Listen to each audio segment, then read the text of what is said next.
പറവൂർ വിശുദ്ധ Don Bosco ദേവാലയത്തിൽ തിരുഹൃദയ തിരുനാളോടനുബന്ധിച്ച് പറവൂർ താലൂക്ക് പ്രസ് ക്ലബിനായി നടത്തിയ വാർത്താസമ്മേളനത്തിൽ വികാരി ഫാദർ ജോയ് കല്ലറയ്ക്കൽ വിശദീകരിക്കുന്നു. Joint convener NM Martin, general convener Charlie Pulickal, joint convener Mary Pappachan എന്നിവർ സമീപം.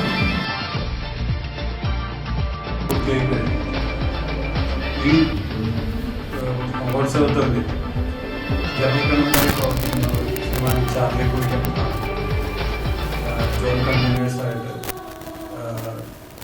അതോടൊപ്പം തന്നെ നമ്മുടെ മേരി പാപ്പച്ചൻ, പിന്നെ ഞങ്ങളുടെ ഒരു വലിയ 500ഓളം പേര് ഒരു വലിയൊരു കമ്മിറ്റി വിവിധ മേഖലകളിലായതിനു വേണ്ടിയിട്ട് പ്രവർത്തിച്ചുകൊണ്ടിരിക്കുകയാണ്. അപ്പോൾ ഈ തിരുനാളിൻ്റെ എല്ലാ കാര്യങ്ങളും വിശദീകരിക്കുന്നത് പ്രിയങ്കരനായിട്ടുള്ള ജോയിച്ചനാണ്. ജോയിച്ചനെ ഇത് കൂടുതൽ കാര്യം വിശദീകരിക്കും. ശരി. സ്നേഹമുള്ളവരെ, ഈ ജൂൺ 7, 8, 9 തീയതികളിലായിട്ട് നടക്കുന്ന തിരുഹൃദയ തിരുനാളിലേക്ക് വിശുദ്ധ Don Bosco Paravur Don Bosco ദേവാലയത്തിലേക്ക് നിങ്ങളെല്ലാവരെയും സ്നേഹപൂർവ്വം പ്രാർത്ഥനയോടെ സ്വാഗതം ചെയ്യുകയാണ്. 7-ാം തീയതി രാവിലെ 10:15 ആണ് അഭിവന്യ പിതാവ് തിരുനാളിൻ്റെ കൊടിയേറ്റ കർമ്മം, അഭിവന്യ അംബ്രോസ് പുത്തൻവീട്ടിൽ പിതാവ് തിരുനാളിൻ്റെ കൊടിയേറ്റ കർമ്മം നിർവഹിക്കുന്നത്. അതിനുശേഷം ശനിയാഴ്ച വൈകിട്ട് തിരുക്കർമ്മങ്ങളുണ്ടാകും. ഏറ്റവും പ്രധാനപ്പെട്ട ഊട്ടുതിരുനാളിൻ്റെ ദിവസം 9-ാം തീയതിയാണ്. 9-ാം തീയതി രാവിലെ 6:30 മുതൽ രാത്രി 8 മണി വരെ ഈ ദേവാലയത്തിൽ തുടർച്ചയായി വിശുദ്ധ കുർബാനയും നൊവേനയും ആരാധനയും ഉണ്ടാകും. അതിലേറ്റവും പ്രധാനപ്പെട്ട തിരുക്കർമ്മം 10:30 മണിക്കുള്ള തിരുക്കർമ്മമാണ്. അത് അഭിവന്യ മുൻ ബിഷപ്പായിട്ടുള്ള അഭിവന്യ ജോസഫ് കാരിക്കശ്ശേരി പിതാവാണ് ഊട്ടുസദ്യ ആശീർവദിക്കുന്നതും അതോടൊപ്പം പ്രധാന ബലി അർപ്പിക്കുന്നതും. കൂടാതെ ഇതിൻ്റെ തിരുനാളിൻ്റെ ഭാഗമായിട്ട് 2 കാര്യങ്ങൾ നമ്മൾ പ്രത്യേകമായിട്ട് ചെയ്യുന്നുണ്ട്. ഒന്ന്, ഈ ഇടവകയിൽ തന്നെ 2 വ്യക്തികളുടെ ഓർമ്മയ്ക്കായിട്ടുള്ള ഒരു വിദ്യാഭ്യാസ സ്കോളർഷിപ്പിൻ്റെ വിതരണം. അപ്പോൾ അത് ഈ വർഷം നമ്മൾ 7 ഉപരിപഠനം നടത്തിക്കൊണ്ടിരിക്കുന്ന 7 വിദ്യാർത്ഥികൾക്ക് കൊടുക്കുന്നുണ്ട്.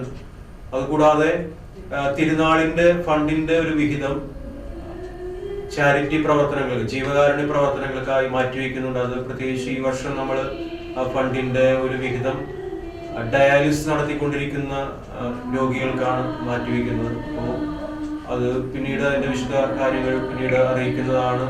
അപേക്ഷകൾ സ്വീകരിച്ച് അർഹരായിട്ടുള്ള രോഗികൾക്ക് സാധിക്കുന്ന രീതിയിൽ അവരെ സപ്പോർട്ട് ചെയ്യുന്നതായിരിക്കും.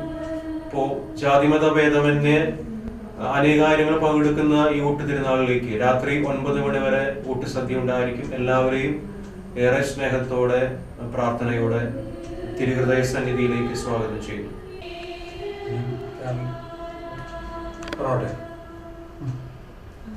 പ്രിയമുള്ളവരെ, ഇപ്പോൾ ഇവിടുത്തെ തിരുനാളിൻ്റെ ഈ തിരുനാളിൻ്റെ ഒരു പ്രത്യേകത നിങ്ങൾക്ക് എല്ലാവർക്കും അറിയാം. കാരണം വർഷങ്ങളായിട്ട് ഓരോ വർഷവും ഇവിടെ ഭക്തജനങ്ങൾ, അതായത് ഈ എല്ലാ നാനാജാതി മതസ്ഥർ, അത് കൂടിക്കൊണ്ടിരിക്കുകയാണ്, കുറഞ്ഞല്ല വേണ്ടത്. അപ്പം ദൈവത്തിൻ്റെ ഒരു വരപ്രസാദം അത് എല്ലാ വർഷവും ആൾക്കാർ സന്തോഷത്തോടെ വന്ന് ആ തിരുനാളിൽ പങ്കെടുത്ത് ആ ഊട്ടുസദ്യയിൽ അവർ കഴിച്ചു പോകുമ്പോൾ അവരുടെ ഒരു സന്തോഷം, അതുമാത്രമല്ല നമ്മളിത് ചെയ്യുന്നത് ഒരു തിരുനാളായിട്ട് മാത്രം, വിശുദ്ധ തിരുനാളായിട്ട് മാത്രമല്ല, ബഹുമാനപ്പെട്ട വികാരിയച്ഛൻ പറഞ്ഞ പോലെ അതിൽ നിന്നും ഇത് വരുന്ന ഒരു വിഹിതം എടുത്ത് നമ്മൾ ചാരിറ്റി പ്രവർത്തനം കൂടി ചെയ്യുന്നുണ്ട്. അത് കാലകാലമായിട്ട് ചെയ്ത് തുടർന്നു വന്നുകൊണ്ടിരിക്കുകയാണ്. ഈ വർഷം ആദ്യമായിട്ടാണ്.